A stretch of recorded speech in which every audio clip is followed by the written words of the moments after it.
ఎక్స్లుగా చూస్తున్నాం. ఇటు గద్వాల ఐశ్వర్య తేజేశ్వర్ హత్య కేసులో కొత్త కోణాలు బయటకు వస్తున్నాయి. కెనరా బ్యాంక్ మేనేజర్ తో ఐశ్వర్య తల్లికి వివాహితర సంబంధం ఉన్నట్లుగా కూడా తెలుస్తోంది. ఇటు తల్లితో పాటు కూతురుతో కూడా రిలేషన్ మెయింటైన్ చేశాడు. ఇటు బ్యాంక్ లో స్వీపర్ గా పనిచేస్తుంది ఐశ్వర్య తల్లి.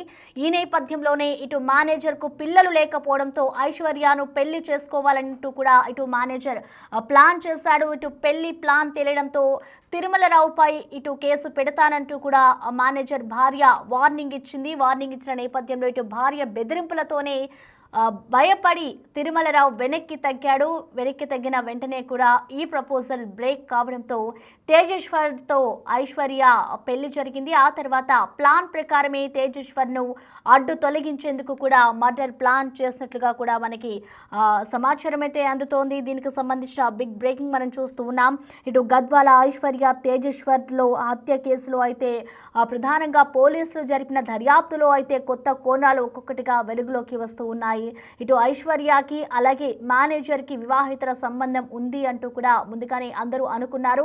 సో దీనికి సంబంధించి కూడా కెనరా బ్యాంక్ మేనేజర్గా ఎవరైతే పనిచేస్తూ ఉన్నారో ఐశ్వర్య తల్లికి కూడా ఇటు వివాహేతర సంబంధం ఉంది. ఈ నేపథ్యంలోనే తల్లితో పాటు కూతురుతో కూడా రిలేషన్ మెయింటైన్ చేశాడు మేనేజర్.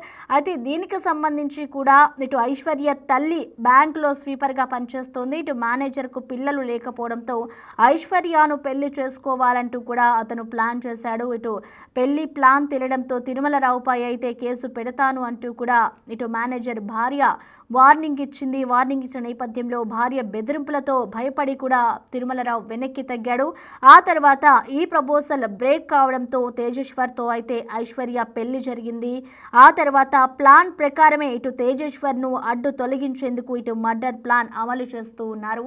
సో దీనికి సంబంధించి కూడా ఇప్పటికే బ్యాంక్ మేనేజర్ ఎక్కడ ఉన్నారు అనే కోణంలో కూడా ఇటు పోలీసులు అయితే ఒక దర్యాప్తు చేస్తూ ఉన్నారు. ఇటు రెండు బృందాలుగా అంటే వివిధ బృందాలుగా ఏర్పడి మరి ఇటు బ్యాంక్ మేనేజర్ అలాగే అతని డ్రైవర్ కోసం కూడా ప్రస్తుతం అయితే పోలీసులు గాలింపు చర్యలు చేపడుతున్న ఆ పరిస్థితి కనిపిస్తోంది.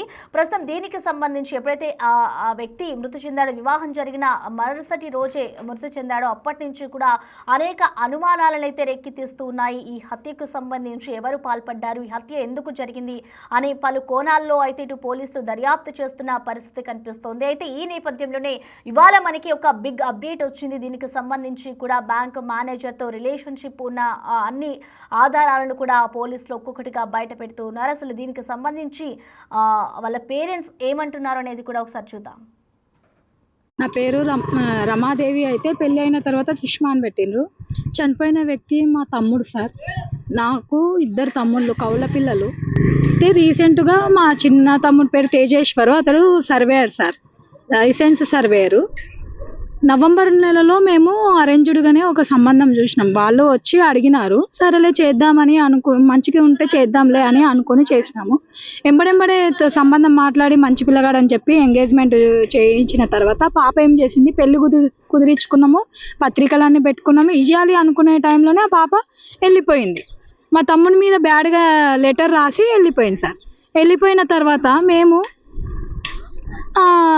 పాప వెళ్ళిపోయింది కదా అని మేము మనసు మార్చుకొని మా తమ్ముడు ఇంకొక సంబంధం చూసుకుందామని మనసు మార్చుకుని ఉందామనేసరికి మళ్ళీ ఏం చేసినారు ఆ పాప వాళ్ళు, లేదు నాకు మా అమ్మ డబ్బులకు టార్చర్ పెట్టడం వల్ల తట్టుకోలేక నేను డబ్బులు కట్నం ఏది పెళ్లి ఖర్చు అది ఇది ఒకటే నీ వల్ల ఇదవుతుంది అదవుతుంది అని చెప్తుంది, అది ఇది అని టార్చర్ పెడుతుంది అని చెప్తే నేను వెళ్ళిపోయినా, డబ్బుల కోసం ఇబ్బంది అయ్యి వెళ్ళిపోయినా అది ఇది అని చెప్తే సరేలే అని మా తమ్ముడు, అరే ఒక ఆడపిల్ల కదా అంతగానో బాధపడుతుంది, అంత ప్రాధాయపడుతుంది, నాకు నువ్వంటే ఇష్టము, నువ్వు లేకుండా నేను నా జీవితం పాడవుతుంది అది ఇది అని చెప్తే సరేలే అని మా తమ్ముడు అన్నారు. అయినా మా ఇంట్లో వాళ్ళు వద్దు, ఆ పిల్ల వారం రోజులు ఎక్కడ పోయిందో తెలియదు మనకు, అట్లాంటి పిల్లని మనం చేసుకుందామో వద్దు తేజ అది ఇది అని మేము అందరం చెప్పినాం. చెప్తే ఆ పిల్ల ఏం చేసింది, బాగా ఇష్టమో మంచిగా మాయమాటలు చెప్పి మా తమ్ముడిని బాగా వలలో వేసుకున్నది. తండ్రి లేని దాని రీసెంట్గానే మా అన్న కూడా చనిపోయినాడు, నాకు నువ్వు అది ఇదని బాధపడి ఏడుస్తే మా తమ్ముడు, అరే ఆడపిల్ల కదా, ఆడపిల్ల జీవితం కదా పాడైపోయింది, డబ్బుల కోసం ఇబ్బంది పడిపోయిందని ₹1 కట్నం, ₹1 ఏం తీసుకోకుండా ఎదురు ఆ పాపకు బంగారు చైను, బంగారు పుస్తలు, బంగారు చైను డైలీ యూజ్ చేసుకొని ఇంకా చైన్ ఒక 3 లక్షల వరకు 4 లక్షల వరకు పెట్టి చేపించి పాపకు పెళ్లి ఖర్చు అన్ని చేసి బీచ్ పల్లిలో లేచిపోయి పెళ్లి చేసుకుందాం అనుకున్నాం. వాళ్ళ ఇంట్లో సభ్యులు అయితే అందరు రెడీగా ఉన్నారు, వాళ్ళ అమ్మ అందరు రెడీగా ఉన్నారు.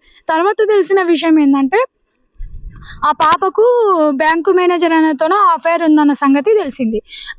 తెలిసిన తర్వాత మా తమ్ముడు కి తెలుసో తెలియదో మాకు తెలియదు సార్. మేమైతే మా తమ్మునితోనే ఎన్నిసార్లు గొడవ పడిన, వద్దు తేజ, అట్లాంటి వ్యక్తి మనకు వద్దు తేజ అని అంటే, లేదక్క ఆ పిల్ల చాలా మంచిది, డబ్బులకు ఇబ్బంది అయిపోయిందని ఆ పిల్ల మాట్లాడిన మాటలు కాల్ రికార్డ్స్ అన్ని వినిపించినారు.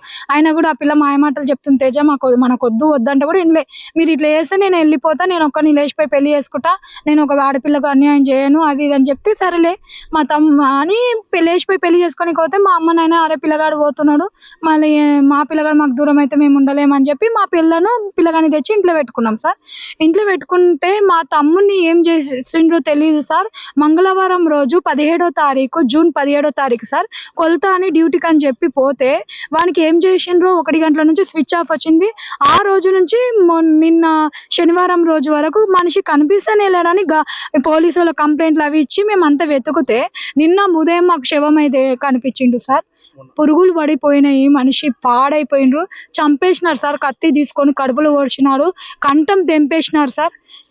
ఎట్లా చేయాలి ఇట్లాంటి ఆడోళ్ళు? బ్యాంకు మేనేజర్తో అఫైర్ పెట్టుకుందంట సార్. ఆ బ్యాంకు మేనేజర్ మాటనే వినిపిస్తుంది, ఆయనకు ఏమో పిల్లలు లేరంట, వాడిని చేసుకుందాం అని అనుకుంటుందో మరి ఏమేమో మాకు క్లియర్గా అయితే ఇన్ఫర్మేషన్ తెలుస్తలేదు, వాళ్ళు ఎవరో కూడా తెలుస్తలేదు. కానీ నా తమ్ముడు ఎంత గుణవంతుడు, బుద్ధిమంతుడు, ఎంత మంచోడు సార్.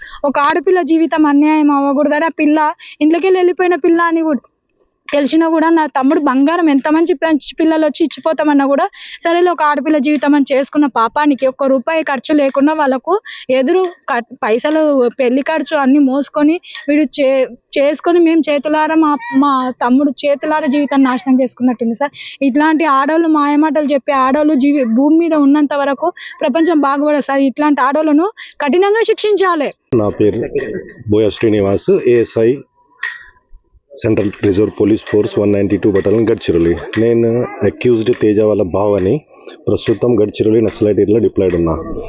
మా బామర్దిని అంతగానో మోసం చేసి ఆ పిల్ల మ్యారేజ్ చేసుకున్నది, అంత ప్లానింగ్ చేసి ఆ బ్యాంక్ మేనేజర్ తిరుమలరావు అంత ప్లానింగ్ చేసి వాడిని దారుణంగా చంపిండ్రు.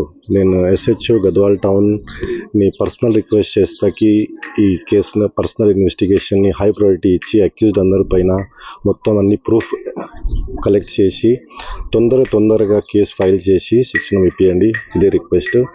కావాలంటే మేము SP సార్ దగ్గర పోయి కూడా రిక్వెస్ట్ చేస్తాము, ఇదే నా పర్సనల్ రిక్వెస్ట్. Thank you. నేర్పనా నాయనా, అటువంటి అటువంటి తల్లిలు ఉండొద్దు నైనా. అటువంటి తల్లులు దేశం మీద ఉంటే దేశం ముందు పడదు దేవుడా. అటువంటి వాళ్ళు ఉండకూడదు భూమి మీద తండ్రి. అటువంటి ఆడవి ఉండొద్దు నైనా, శిక్ష వేయవలసిందే దేవుడా. నా పిల్లగానికి ఏ శిక్ష వేసిండ్రు దేవుడా, ఓలకట్లా శిక్ష పడాలి దేవుడా. అందరూ నటించిరి నాయనా దేవుడా. వాళ్ళతో నా డబ్బులు లేకున్నా నా ఇంటికి వచ్చి పిల్లనిస్తానని వచ్చిండ్రు, మేము ఒప్పుకోలేదు దేవుడా. ఖచ్చితం చేసి పిల్లగాని ఒప్పించిండ్రు నాయనా. ఒప్పించినాక వాడు ఒప్పుకోనే తండ్రి, అంతవరకు ఒప్పుకొని లేకుండే నాయనా. ఓల మోజులా వేసుకుండ్రి తండ్రి. ఏమి మాయ మాటలు చెప్పిరు నా తండ్రి, మాయ మాటలు చెప్పి నా పిల్లగాని పానం తీసిరే నాయనా. మా నాయనా కత్తికో తునక చేసిరే నాయనా. ఓడు సుప్పార తీసుకొని కాల్చి పారేసిండ్రు నాయనా. గొంతు పేగులో బయట పడ్డవే నాయనా. నా పిల్లగాడు ముఖమే కనబడలేదు నైనా ముఖం కూడా చూసుకోకపోతే నా తండ్రి నా ముఖము చూడనికలేకపాయే నేను ముఖము చూడలేక భయపడకుంటే నైనా భయపడుకొని ముఖం మూసుకుంటే తండ్రి అంత భయంకరంగా చేసిండ్రు నా తండ్రి నా ఇంటికి వచ్చి ఇట్లా చేసి పెట్టిరే నాయమ్మ ఎప్పుడో 24 గంటలు ఆమె ఫోన్ మాట్లాడుకుంటూనే ఉంటుండే నా తల్లి నేను తల్లితోన మాట్లాడుతుంది అనుకున్నా నాయమ్మ తల్లితోన మాట్లాడుతుంది అనుకున్నా నా తల్లి టిఫిన్లే తెప్పించుకొని తింటుండే నేను చేస్తే అన్నం తినకుంటుండే నా తల్లి ఆ అమ్మమ్మ మేము చేసిన తిండి తినకుంటుండే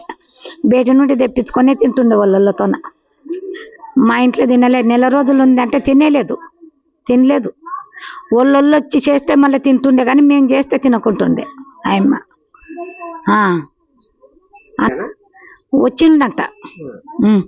వచ్చిందంట కానీ మేము గుర్తుపట్టలేము గుర్తుపట్టలే అబ్బాయిని వచ్చిందంట భార్య భర్తలు ఇద్దరు వచ్చిందని అంటున్నారు అన్నంగా విన్నా నేను కానీ ఇంకా గుర్తుపట్టలే ఆ మంది ఓల మంది ఎక్కువ ఉండరు మా ఆడపిల్ల నన్ను దొరకపోయింది 2 అత్యంతలు వేసొత్తురా నీ కొడుకుకి నువ్వు వేయవా అని తండ్రిని ఆటో తీసుకొని నన్ను తోలుకొని పోయిండు ఇద్దరు ఈ అమ్మని తొలకపోయింది 2 అత్యంతలు వేసొత్తురా అమ్మ నువ్వు అని ఆటో తీసుకొని ఇంటికి వచ్చి తొలకపోయింది నా కుటుంబంలే నా పాలొల్లులే నా అన్నల తమ్ముళ్ళులే ఎవరులే వాళ్ళ కుటుంబం కాడికే వచ్చిండ్రు వాళ్ళ కుటుంబం కాడికే వచ్చి వాళ్ళ కుటుంబమే పెళ్లి చేసి వాళ్ళ కుటుంబానికి రూములు చూపించి ఏసు రూములు ఇప్పించుకున్నారు ఇంతోన ఏసు రూములలో కూర్చున్నారు అన్ని పిల్లగాంతోనే ఖర్చు పెట్టించింది తల్లి ఆ అమ్మ మా అమ్మ మంచి మా తల్లి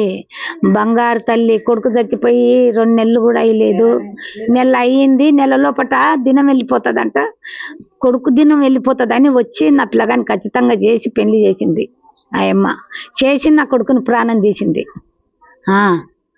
నా వాళ్ళ కొడుకుకి మేమేం ద్రోహం చేయలేదు కదా వాళ్ళ కొడుకుని నేనేం చూసిలేను కదా నా కొడుకు కూడా వాళ్ళ కొడుకునేమి అనలే కదా